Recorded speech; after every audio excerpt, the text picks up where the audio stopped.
Hi అండి. So, ఈరోజైతే కృష్ణాష్టమి సందర్భంగా మీకైతే నాకు తెలిసిన కృష్ణుడి స్టోరీ అయితే ఒక చిన్న షార్ట్‌గా చెప్తానండి.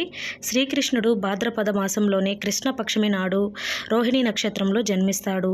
అప్పుడు శ్రీ మహావిష్ణువు వాసుదేవునికి దర్శనమిచ్చి తానే తన కుమారుడిగా జన్మిస్తానని అయితే చెప్తారు.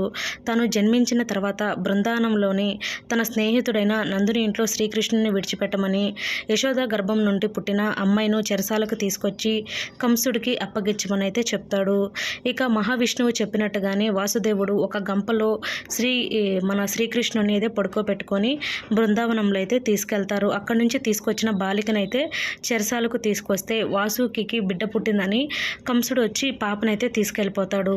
సో అప్పుడైతే పాప అతని చేతి నుంచి జారి ఆకాశంలోకి వెళ్ళి నిన్ను చంపేవాడు ఆల్రెడీ బృందావనంలో ఉన్నాడు, నీకు చావు తప్పదు అంటూ అతనికైతే ఒక మాట చెప్పి అక్కడి నుంచి అయితే వెళ్ళిపోతుంది. సో ఇదండి స్టోరీ.